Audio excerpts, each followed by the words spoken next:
My name is Jace, 38 years old, and for 8 years I believed I had a perfect marriage. 8 years of trusting someone who was dismantling everything behind my back. It ended on a rainy Tuesday night in our living room. Rory stumbled through the door, drunk and laughing, and casually announced she could find 2 men half my age. That single sentence unlocked everything. What did I actually find? Messages planning my public humiliation. Financial records showing my own money funding her affair. A coordinated conspiracy involving her lover, her best friend, and her mother. Within 2 weeks, their entire world collapsed. And Rory? She spent that final morning sipping her overpriced organic coffee, texting frantically, completely unaware that every word she typed was flowing directly through my servers. She never saw it coming. Before I tell you what happened next, if you enjoy stories about justice and family boundaries, take a second to like and subscribe, but only if you genuinely connect with this story. Where are you watching from right now? And what time is it there? Drop a comment and let me know. The rain hammered against our floor-to-ceiling windows like nature's own percussion section. And I sat in my leather chair, staring at the device that would change everything. Rory's phone.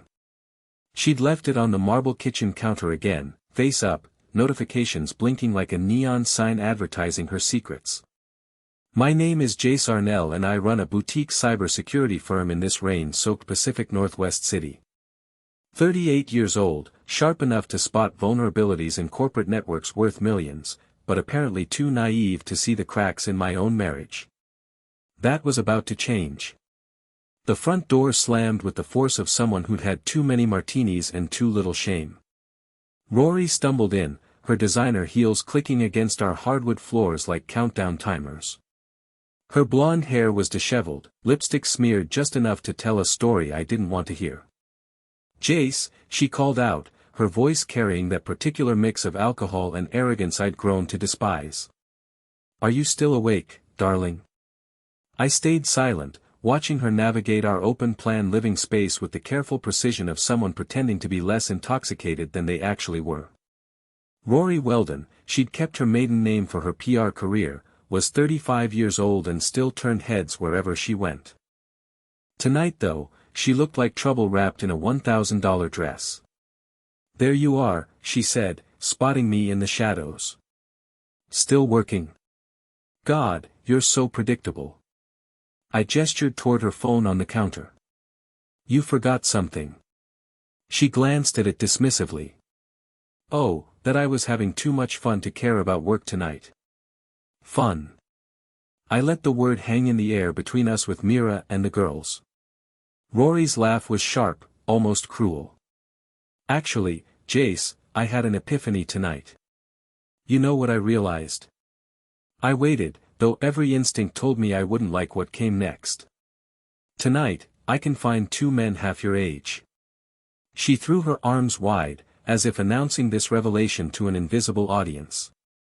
2 men who actually know how to have fun, who don't spend their evenings hunched over computers like some antisocial teenager. The words hit me like a slap, but I kept my expression neutral. Years of dealing with corporate boardroom politics had taught me to never show weakness when under attack. Oh, really? I replied, my voice steady as granite. She must have expected anger, tears, maybe even pleading.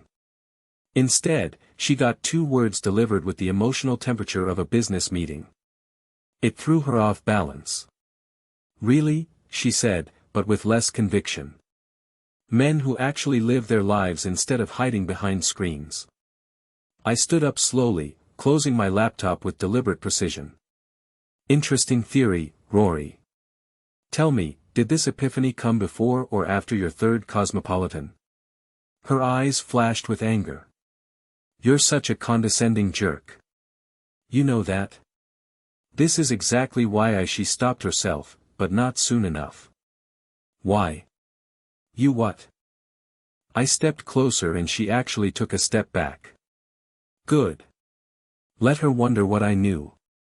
Nothing. I'm going to bed. She grabbed her phone and headed toward our bedroom, but I'd already seen enough. The screen had lit up when she touched it, revealing a preview of messages that made my chest tighten with a mixture of rage and something that felt like relief. Finally, I had confirmation of what I'd suspected for months. After she disappeared upstairs, I opened my laptop again and accessed our home security system. Every text, every call, every deleted photo, I'd been collecting evidence for weeks. My cybersecurity background had its advantages, and Rory had always been careless with her digital footprint. The messages told a story that would have been heartbreaking if it weren't so predictable. Callum Torvin, 33 years old, trust fund brat turned social media influencer. All abs and no brains. Exactly the type of man who'd appeal to someone having a midlife crisis disguised as female empowerment. Their conversation thread read like a bad romance novel written by someone who'd never experienced actual romance. But the recent messages were different, darker. They weren't just planning their next rendezvous. They were planning my humiliation at the upcoming charity gala. Can't wait to see his face when he realizes what a loser he is. Callum had written just hours ago. Rory's response made my hands clench into fists. He'll be so embarrassed. Everyone will know what kind of man can't even keep his wife interested. Before we dive deeper into this story, I have one small request. Please subscribe, drop a like, comment, and hit that hype button to boost this channel so more people can discover these incredible Reddit stories. I closed the laptop and walked to our home office where I kept my real workspace hidden behind a false panel. Inside were 3 monitors, a secure server, and enough processing power to crack most corporate firewalls. Tonight though, I had a different kind of security breach to address. First, I transferred $50,000 from our joint savings account to a personal account Rory didn't know existed. Not stealing, just protecting assets that were legally mine. Anyway, then I began documenting everything. Screenshots, recorded calls, financial records showing Callum's expensive gifts funded by my wife's spending. The rain continued its assault on our windows as I worked, but I felt calmer than I had in months. Finally, I had a purpose beyond just enduring Rory's increasingly cruel behavior. She wanted to humiliate me. She'd picked the wrong target. My phone buzzed with a text from Finn, my assistant and former hacking partner from our college days. Working late again, Rory giving you grief? I typed back. She just declared war. Time to show her what happens when you underestimate the IT guy. Need backup? Not yet, but keep your calendar clear. This is going to get interesting.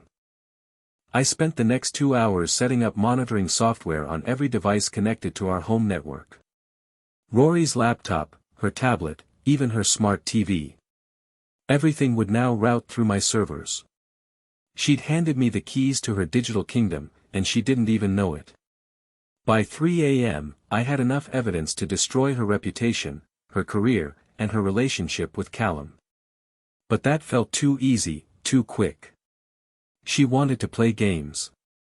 Fine. I'd show her what a real game looked like. The charity gala was in 2 weeks. That gave me plenty of time to orchestrate something truly memorable, something that would make her regret ever underestimating the quiet husband who'd built his career on exposing other people's vulnerabilities. I climbed the stairs to our bedroom where Rory lay sprawled across our king-size bed, still in her dress, snoring softly with her mouth open. Her phone lay beside her, unlocked and unguarded. Amateur. Standing there in the darkness, I felt something shift inside me. The hurt and confusion of the past months crystallized into something harder, more focused. She'd thrown down the gauntlet with her cruel little speech, thinking I'd just take it like I'd taken everything else. But she'd forgotten something important about me. I didn't just fix security problems. I eliminated them entirely. And right now, Rory Weldon had become the biggest security threat in my life. Tomorrow, the real game would begin. The morning sun filtered through our bedroom windows as I watched Rory scroll through her phone, completely oblivious to the digital news I'd spent all night weaving around her neck. She sat at our breakfast bar sipping her overpriced organic coffee and texting furiously with what I now knew was Callum. I have that spa appointment at 11 o'clock, she announced without looking up. Then lunch with Meera to plan the gala outfit. Sounds expensive, I replied, buttering my toast with deliberate calm. She finally glanced up, her expression sharp. It's called investing in your appearance, Jace. You should try it sometime. I nodded thoughtfully. You're absolutely right. In fact, I think you should spare no expense today. Really treat yourself. The suspicion that flickered across her face was almost comical. Rory had grown so accustomed to our arguments that my agreement threw her completely off balance. Well, good. I'm glad you're finally being reasonable about these things. After she left for her spa appointment, I called Finn and asked him to come over. Within an hour, my lanky red-haired assistant was sitting in my home office, his fingers dancing across a keyboard like a pianist performing a complex sonata. So, let me get this straight, Finn said, adjusting his thick-rimmed glasses.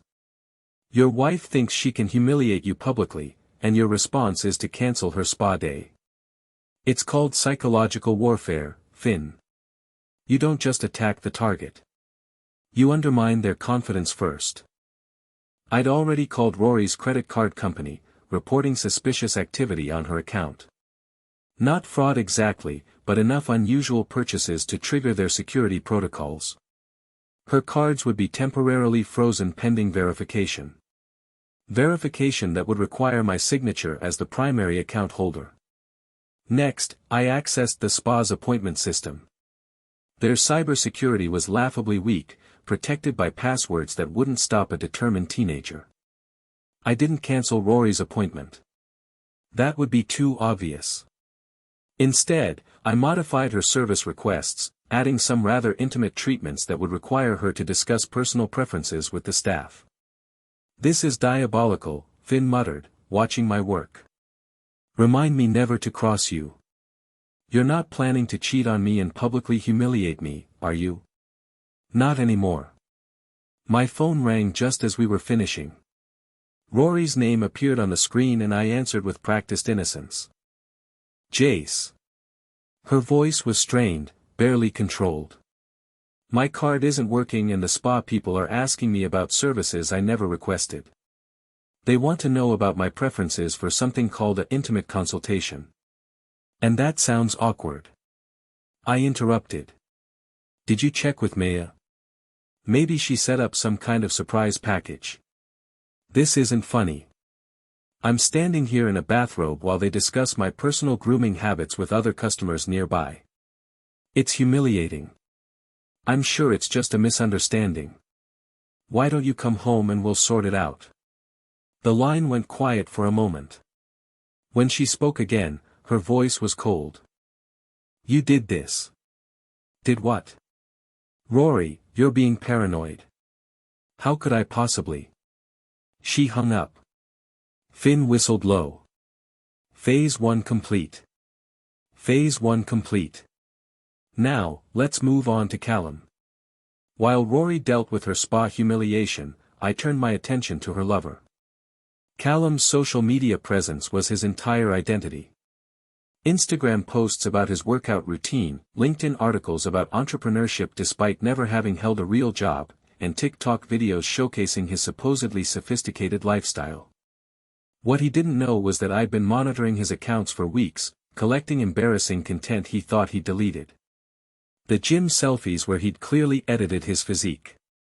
The videos where he'd mispronounced basic business terms while trying to sound intelligent. The screenshots of him arguing with teenagers in comment sections.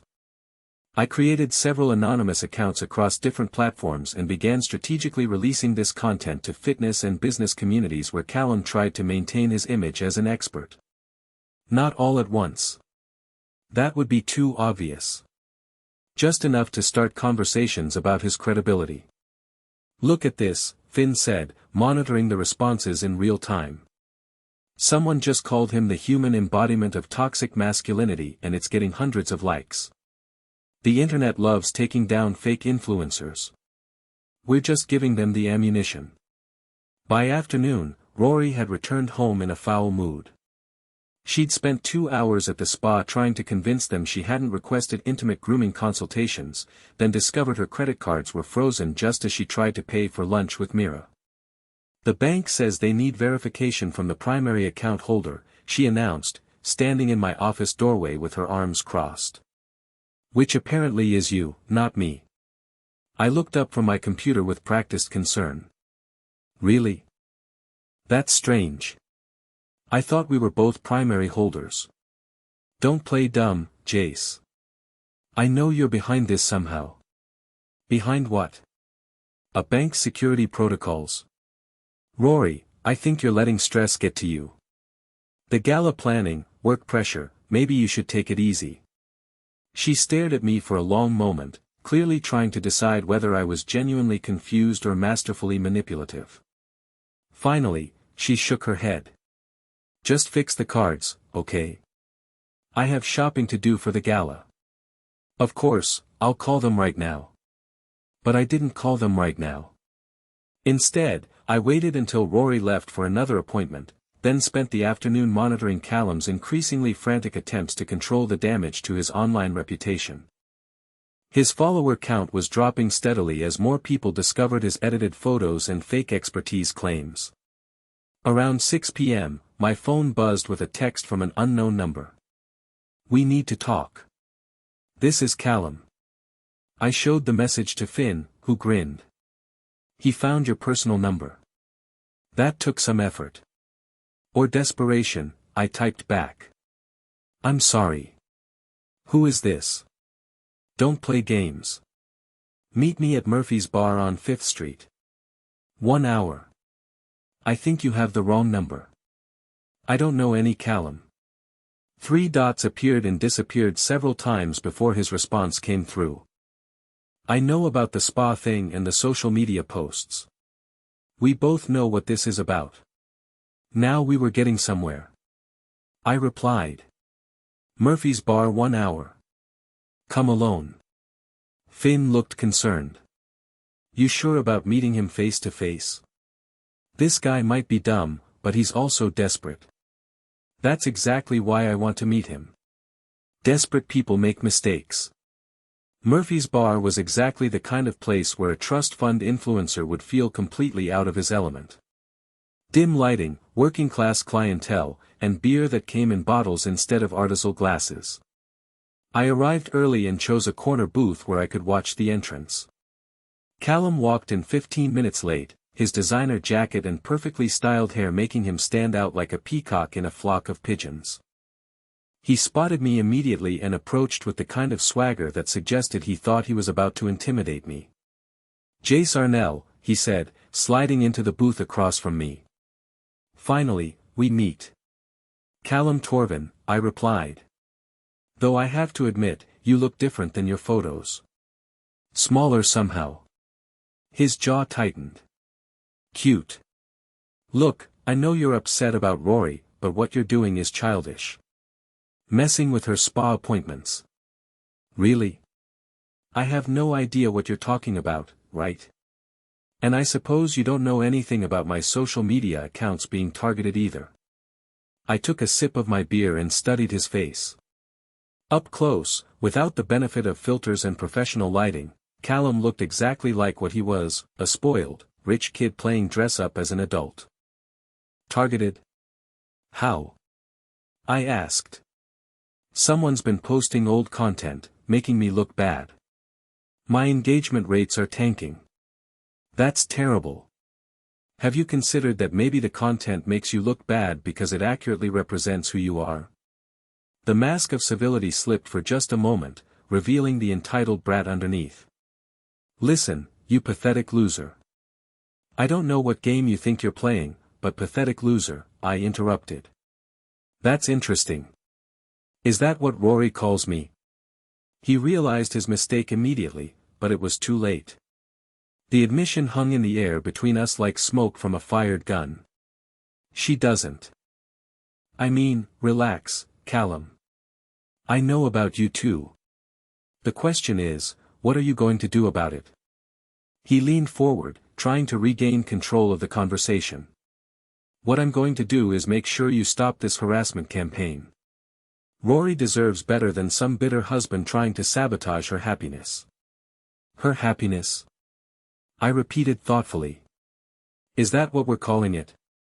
She's an amazing woman who's been trapped in a marriage with someone who doesn't appreciate her. I'm just showing her what real passion looks like. I almost laughed. The clichés were practically writing themselves. And you think you're passionate? You're a 33-year-old man whose biggest accomplishment is convincing people to follow your Instagram account. You live off your parents' money and pretend to be an entrepreneur. What exactly do you bring to this relationship besides abs and arrogance? His face flushed red. At least I'm not some boring tech nerd who can't satisfy his own wife. There it is, I said softly. The real Callum. No wonder Rory likes you. You're both so concerned with appearances that you've forgotten substance exists. I stood up, leaving a 20 on the table. Enjoy your evening, Callum, and maybe consider updating your social media strategy. The authentic you isn't playing well with audiences. As I walked toward the exit, he called after me. This isn't over. I turned back with a smile that didn't reach my eyes. You're absolutely right. It's not. Outside the bar, I texted Finn. Phase 2 complete. Time to escalate. The real game was just beginning. The next morning brought a delicious development. Rory's phone buzzed incessantly during breakfast. Each notification making her more agitated. Through my monitoring system, I could see the messages flooding in. Friends, colleagues, and social media contacts all asking about the rumors surrounding her personal life. Finn had done excellent work overnight, creating a network of anonymous accounts that strategically shared just enough information to start conversations without crossing into obvious harassment. The beauty of social media was that once gossip started flowing, it took on a life of its own. Something wrong? I asked, watching Rory frantically type responses. Just work drama, she muttered, but her hands were shaking slightly. Someone's been spreading nonsense about me online. What kind of nonsense? She looked up sharply, studying my face for signs of deception. Nothing specific, just rumors. I nodded sympathetically while internally celebrating. The psychological pressure was working exactly as planned. Rory thrived on controlling her image, and watching that control slip away was clearly devastating her. My phone rang, interrupting the moment. Callum's name appeared on the screen, and I answered with theatrical confusion. Hello. We need to talk again. His voice was strained, desperate. Someone broke into my apartment last night. That's terrible. Did you call the police? Nothing was stolen, but someone went through my things. My computer was moved. My files were accessed. This has your fingerprints all over it. I glanced at Rory, who was listening intently despite pretending to focus on her phone. I'm sorry, but I think you have the wrong number. I don't know anything about a break-in. Stop playing games. Meet me at the parking garage on 7th Street, noon. We're going to settle this. The line went quiet. I looked at my phone with exaggerated confusion. Strange. Someone thinks I broke into their apartment. Rory's eyes narrowed. Who was that? No idea. Wrong number, I guess. But I had no intention of missing this meeting. Callum was clearly spiraling, and desperate people made the kind of mistakes I could exploit. I spent the morning preparing for our encounter, loading my phone with recording software and researching the parking garage's layout. The 7th Street garage was a concrete monument to urban decay. Dim lighting, oil stains, and enough blind spots to make security cameras useless. Perfect for a conversation that might get heated. I arrived early and positioned myself near the stairwell, where I'd have multiple escape routes if needed. Callum showed up 20 minutes late, looking like he hadn't slept. His usually perfect hair was disheveled, and his designer clothes were wrinkled. There you are, he said, approaching with the kind of aggressive posture meant to intimidate. Ready to admit what you've been doing? I'm still not sure what you're accusing me of. Someone hacked my social media accounts, leaked embarrassing content, and somehow got into my apartment to access my personal files. All of this started right after Rory told you about us.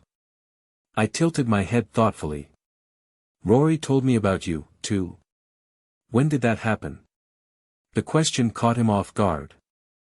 We assumed you assumed wrong, but thank you for confirming my suspicions. His face went pale as he realized he'd just confessed to the affair without any prompting. I pulled out my phone and stopped the recording I'd been making. That's going to make things much easier, I said. You recorded me. I recorded you admitting to having an affair with my wife. Yes, along with your threats and accusations. Very helpful for documentation purposes. Callum lunged forward trying to grab my phone, but I'd anticipated the move. I stepped aside and let his momentum carry him into the concrete wall behind me. He bounced off and stumbled backward, more surprised than hurt. Careful, I said calmly. Assault charges would really complicate your situation. Give me that recording. No. He tried again, this time swinging wildly at my head. I ducked and grabbed his wrist, using his own momentum to spin him around and slam his hand against the car door behind us. He yelped in pain and surprise. Stop moving, I said quietly, applying just enough pressure to his trapped hand to make my point. I'm not going to hurt you, but I'm also not going to let you hurt me. Understand? He nodded frantically and I released his hand. He cradled it against his chest, staring at me with a mixture of fear and confusion. Here's what's going to happen, I continued. You're going to stay away from my wife. You're going to stop contacting her, stop seeing her, and stop planning whatever public humiliation you two were cooking up for the charity gala. You can't make me. Actually, I can. See, Callum, you made a critical error when you decided to target me. You assumed I was just some boring husband who'd roll over and accept being cheated on. But what you failed to research is what I do for a living. I pulled out my phone and showed him a screenshot of his bank account, the real one, not the inflated numbers he posted on social media. Cybersecurity consultant, I continued. I specialize in finding vulnerabilities and exploiting them. Your entire life is one big vulnerability. His eyes widened as he recognized the information on my screen. How did you? Your trust fund is smaller than you pretend. Your apartment is rented, not owned. Your car payments are 3 months behind. And your parents have been threatening to cut you off if you don't get a real job. Each revelation hit him like a physical blow. That's private information. Not anymore. See, the beautiful thing about living your entire life online is that everything becomes accessible to someone who knows where to look. Your passwords, your accounts, your embarrassing search history. It's all there for anyone skilled enough to find it. I showed him another screenshot. His browser history from the previous week full of searches for how to win back trust fund and fake business success stories. Stop, he whispered. I'm just getting started. Did you know your ex-girlfriend from college has been posting about you on her private social media? Very unflattering stories about your performance issues. I'm sure your current followers would find those fascinating. What do you want? I want you to disappear from my wife's life completely. No contact, no meetings, no social media interactions. Nothing. And if I don't, I smiled and something in my expression must have been genuinely frightening because he took a step backward. Then I release everything. Your real financial situation, your fake business credentials, your embarrassing personal history, and this recording of you confessing to the affair. Your social media career will be over, your parents will cut you off, and you'll be lucky to get a job managing a fast food restaurant. He stared at me for a long moment, clearly trying to decide if I was bluffing. I wasn't, and somehow he sensed that this is blackmail. No, this is consequences. You decided to insert yourself into my marriage and plot against me. I'm simply responding with appropriate measures. My phone buzzed with a text message. I glanced at it and smiled. Speaking of appropriate measures, that's Meera texting me.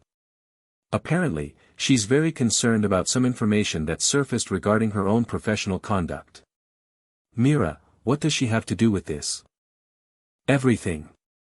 See, while you and Rory were planning your little revenge scheme, Meera was documenting it all in text messages to her other friends. Messages that detail how she planned to help you two humiliate me at the charity gala.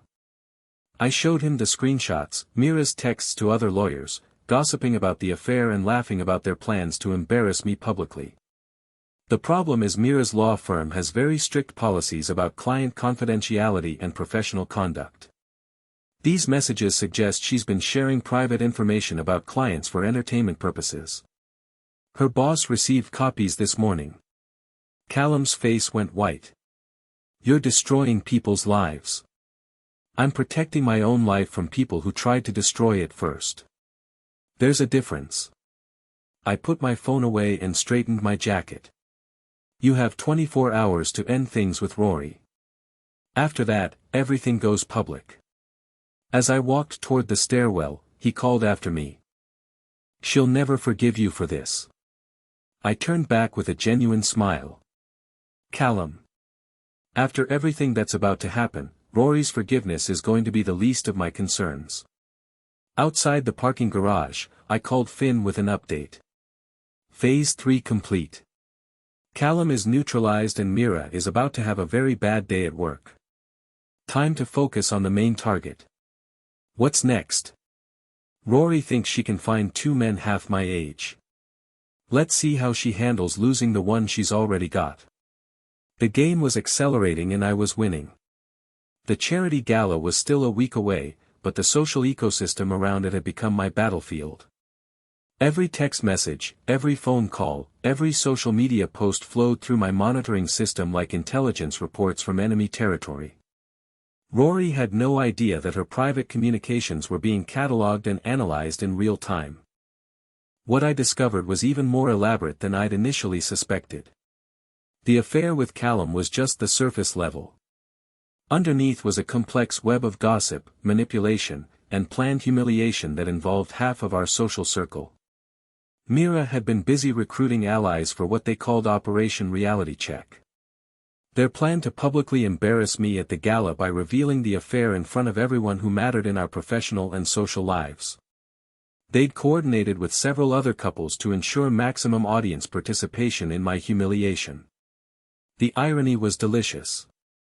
They'd spent weeks planning my downfall while I'd spent the same time preparing theirs. Look at this, Finn said, showing me the latest intercepts. Mayer's been suspended pending investigation. Her law firm found those client confidentiality violations you leaked. And Callum. Radio silence since your parking garage meeting. His social media accounts have gone dark and Rory's been texting him frantically with no response. I pulled up Rory's message thread with her absent lover. The desperation was palpable. Dozens of unanswered texts ranging from confused, "Where are you?" to angry, "Answer me," to pleading, "Please don't abandon me now." But the most interesting development was Rory's conversation with her mother, Margaret Weldon. The elder was old Seattle money, the kind of woman who treated social reputation like a financial investment. She'd been enthusiastically supporting Rory's plan to leave me for Callum, seeing it as an upgrade in social status. "Your mother's going to be at the gala," I mentioned casually over breakfast. Rory looked up from her phone where she'd been composing yet another unanswered message to Callum. "Yes, she's excited to see everyone. To meet Callum." The color drained from her face. "I don't know what you're talking about. Rory, we've been married for 8 years. I know when you're lying." She set down her phone and stared at me with something approaching respect. "How long have you known about the affair?" "Months." "About your plan to humiliate me at the gala since you started planning it?" "Then why haven't you said anything?" I finished my coffee and stood up. "Because I wanted to see how far you'd go, and because I've been making my own plans." The fear in her eyes was gratifying, but I wasn't ready to reveal the full extent of my preparations. "Not yet.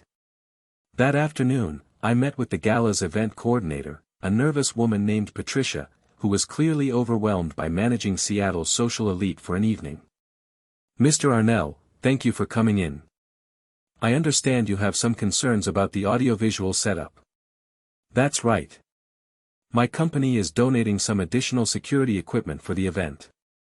We want to make sure everything runs smoothly." What I was actually doing was installing my own monitoring and recording equipment throughout the ballroom. Every conversation would be captured, every moment documented. When Rory's plan unfolded, I'd have complete control over how the story was told. "This is very generous," Patricia said, reviewing the equipment list, "though I'm not sure we need quite this level of surveillance. Better safe than sorry. You never know when someone might try to cause a scene at these events." The irony made me smile. 2 days before the gala, Meera called in a panic.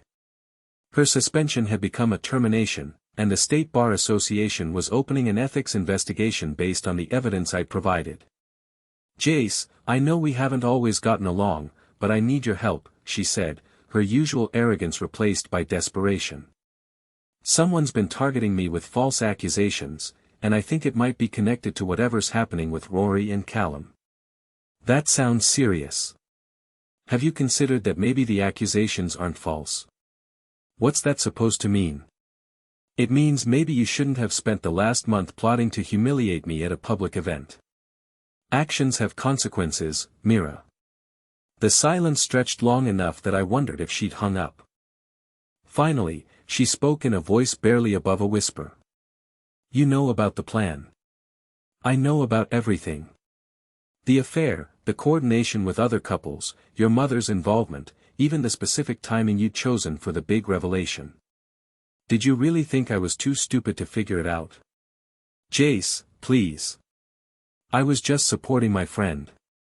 I never meant for things to go this far, but they did go this far. And now you're facing the consequences of your choices. What do you want? Money? I'll do whatever you need to make this stop." "I don't want your money, Meera. I want you to understand that actions have consequences. You chose to participate in a plan to destroy my reputation and humiliate me publicly. Now you get to experience what that feels like." I hung up and immediately called Finn. Meera just tried to buy her way out. She's completely panicked. What about Rory? Still trying to reach Callum. Still planning to go through with the gala confrontation even though her primary ally is gone and her lover has disappeared. That's either very brave or very stupid. With Rory, it's usually both. The day of the gala arrived with typical Pacific Northwest drama. Heavy rain and wind that matched the emotional storm I was about to unleash. I spent the morning making final preparations, ensuring all my recording equipment was functioning and my evidence files were organized for maximum impact. Rory emerged from our bedroom looking stunning in a black designer dress that had cost more than most people's monthly salary. She'd clearly spent hours on her hair and makeup preparing for what she thought would be her moment of triumph. "You look beautiful," I said, and meant it.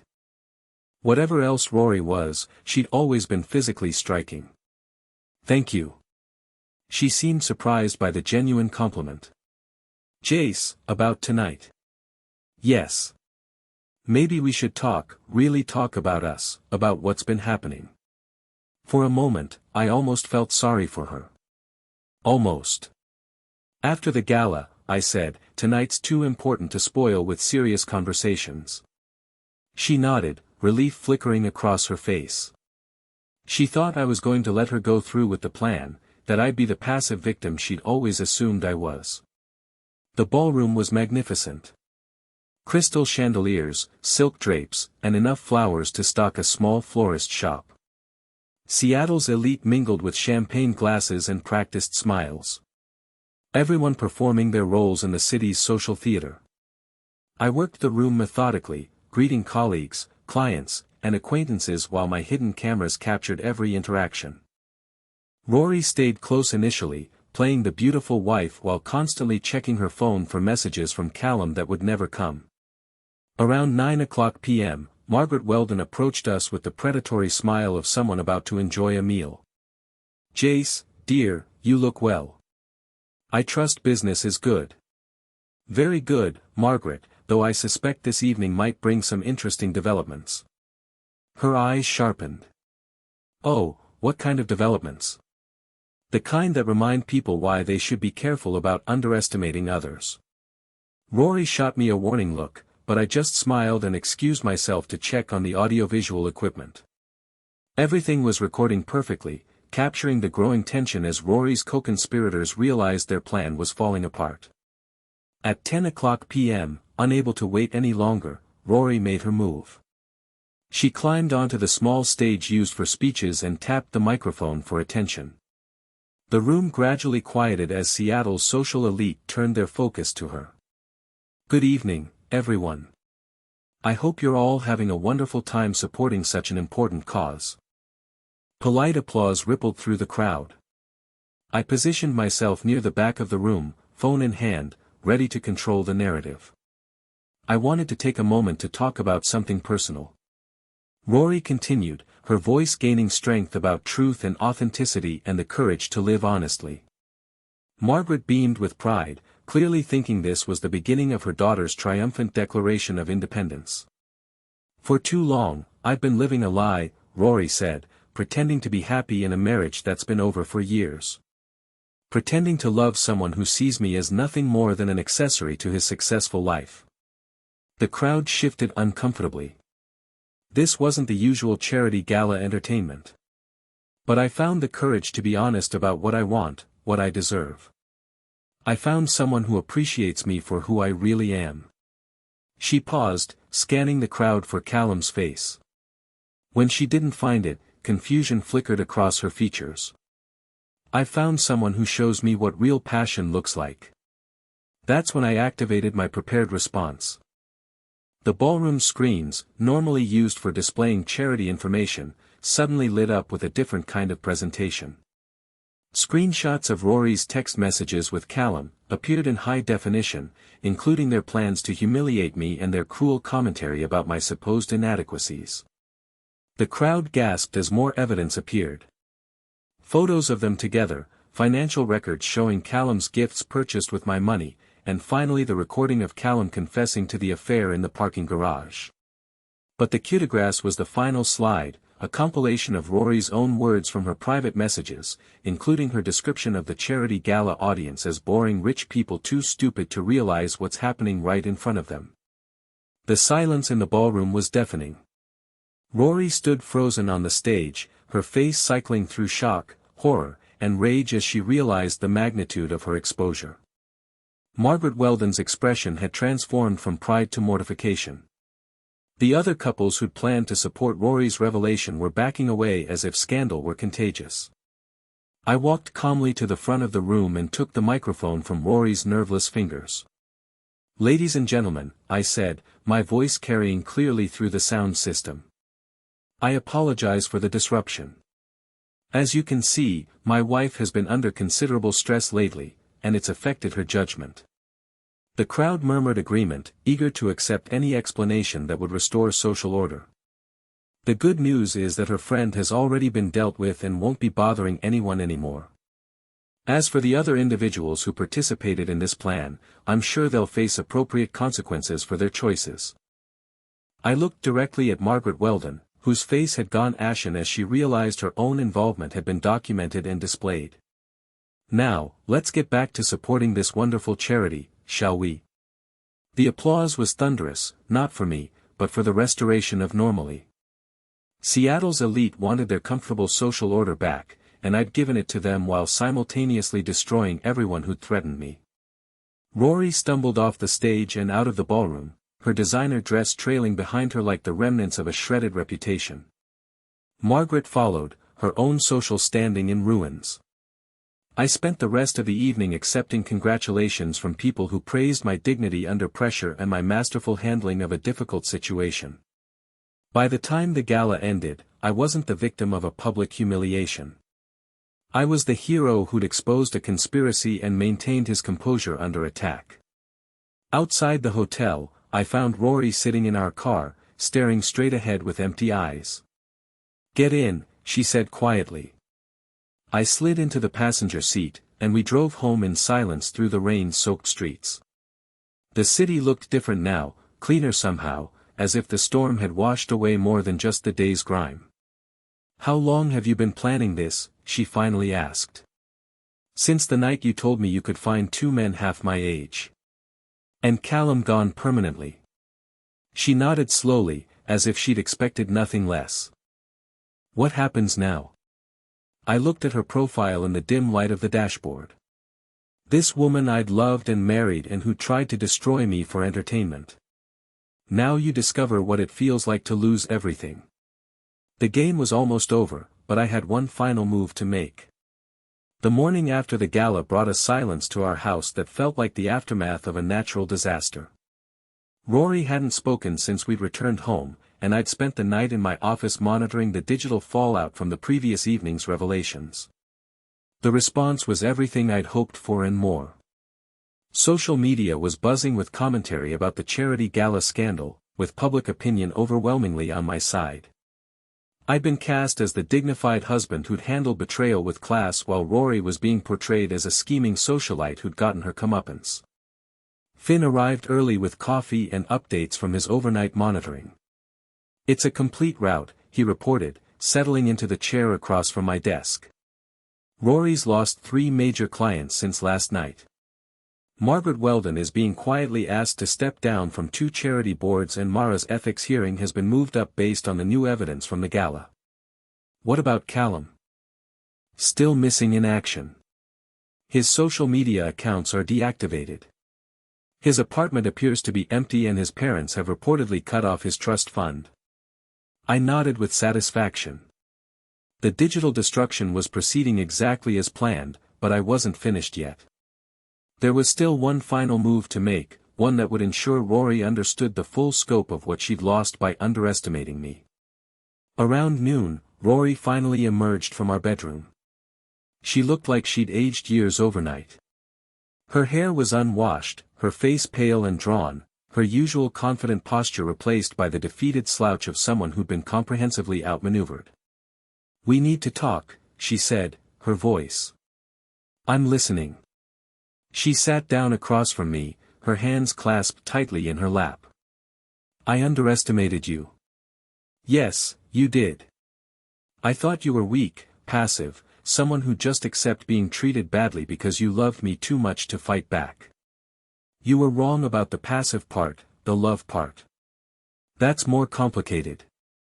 She looked up sharply. "What do you mean?" "I mean that somewhere along the way, you stopped being the woman I married and became someone I didn't recognize. Someone cruel and manipulative who took pleasure in making me feel small." "Jace, I am not finished." My voice was quiet but firm. "You didn't just have an affair, Rory. You planned to humiliate me publicly, to destroy my reputation for your own entertainment. You recruited our friends to participate in your little revenge fantasy." Tears started flowing down her cheeks, but I felt nothing. The time for sympathy had passed months ago.